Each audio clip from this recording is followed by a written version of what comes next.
विशेष बातमीने करूया।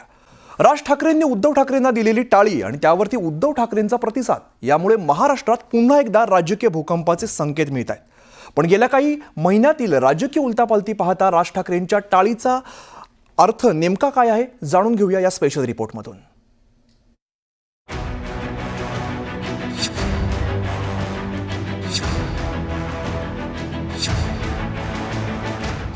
तसं ही जी शिवसेनेची सासू बसली आहे ना आतमध्ये तिथे तिचा प्रॉब्लेम आहे। अशा खेळाडूंकडे मी लक्ष देत नाही, कारण हे खेळाडू नेमकं कोणत्या कोणत्या मैदानात कोणते कोणते खेळ करतात हे आतापर्यंत लोकांनी अनुभवलेलं आहे। कधी मराठीचा खेळ, कधी हिंदुत्वाचा खेळ, कधी ह्याचा खेळ।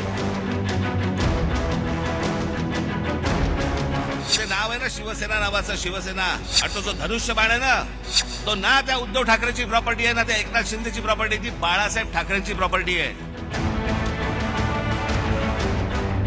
तिनके का सहारा एक कहावत है, तिनका तिनका इकट्ठा करके कोशिश करें तैरने की, अदरवाइज उन्होंने तो प्रैक्टिस की है समुद्र के तल के नीचे जाकर कैसा है देखने की।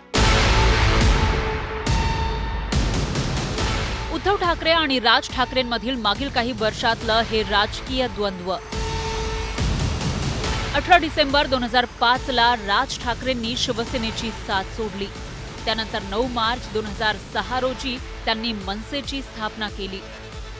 तेव्हापासून ते आजपर्यंत राज ठाकरे आणि उद्धव ठाकरे यांच्यातील मतभेद वेळोवेळी जगजाहीर होत राहिले। राज ठाकरेंनी उघडपणे उद्धव ठाकरेंवर टीका करत त्यांच्यामुळेच पक्ष सोडल्याचं जाहीर केलं। सगळ्या गोष्टीला, सगळ्या अख्ख्या जे काही सगळं घडलंय या सगळ्या गोष्टीला कारणीभूत फक्त एक माणूस आहे, एक माणूस, त्याचं नाव उद्धव ठाकरे। एक माणूस, दुसरं कोण नाही। तिथून सगळी सुरुवात झाली। एका माणसाने सगळी अख्खी पक्षाची वाट लावली। अनेक लोक निघून गेले, त्या लोकांना हे म्हणतात गद्दार आहेत। अरे गद्दार तर घरात तिथे बसलाय। मागील काही निवडणुका पाहता राज ठाकरेंनी कायमच उद्धव ठाकरे आणि त्यांच्या शिवसेनेच्या विरोधात भूमिका घेतल्याचं दिसलं। 2014 साली मोदींना पाठिंबा देत भाजप विरोधात उमेदवार दिला नाही। 2019च्या लोकसभा निवडणुकीमध्ये तीव्र विरोध करत मोदी शहांविरोधात राज्यभर केवळ सभा घेतल्या। 2024च्या लोकसभा निवडणुकीत महायुतीला बिनशर्त पाठिंबा दिला आणि लोकसभा निवडणुकीतून माघार घेतली। 2024च्या विधानसभा निवडणुकीत उद्धव ठाकरेंच्या सेनेविरोधात उमेदवार उतरवले। 2019 नंतर राज ठाकरेंची भाजप आणि शिंदेंच्या शिवसेनेसोबतची जवळीक वाढली आहे। फडणवीस शिंदेंसोबतची त्यांची मैत्री जगजाहीर आहे।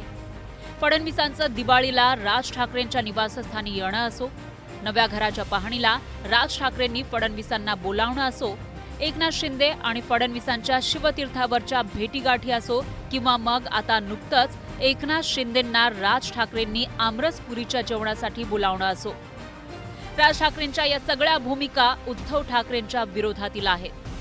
विशेष म्हणजे गुढीपाडव्याच्या भाषणात राज ठाकरेंनी थेटपणे भाजपला ऑफर दिल्याचंही पाहायला मिळालं होतं। आता झाला, निवडणुका संपल्या,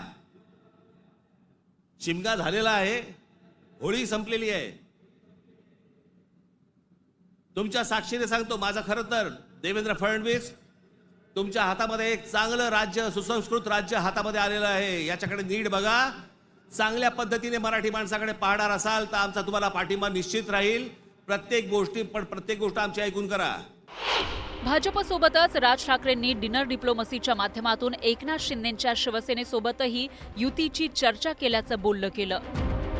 त्यामुळे एकीकडे महायुतीशी जवळीक साधत कायम उद्धव ठाकरेंना लक्ष्य करणाऱ्या राज ठाकरेंनी आता अचानकपणे उद्धव ठाकरेंनाही टाळी देण्यासाठी हात पुढे केलाय। ज्या वेगानं राज ठाकरे भूमिका बदलतायत त्यावरून काही सवाल उपस्थित होत आहेत। राज ठाकरेंचा भाजप आणि शिवसेनेवरचा विश्वास उडालाय का?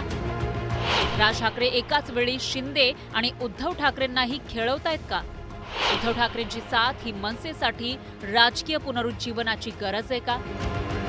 की मराठीच्या मुद्द्यावर उद्धव ठाकरेंची कोंडी करण्याची ही खेळी आहे? आगामी निवडणुकीत ठाकरेंची मराठी मतं फोडण्याचा हा डाव आहे का? असे अनेक सवाल राज ठाकरेंच्या या पॉलिटिकल मूव्हमुळे उपस्थित होत आहेत. आज राजकीयदृष्ट्या दोघंही अडचणीत आहेत. शिवसेना उद्धव बाळासाहेब ठाकरे हा पक्ष चाच पडतोय अजूनही. कसं लढायचं, समोर बलाढ्य असा भाजप आहे, एकनाथ शिंदे यांची शिवसेना आहे वगैरे.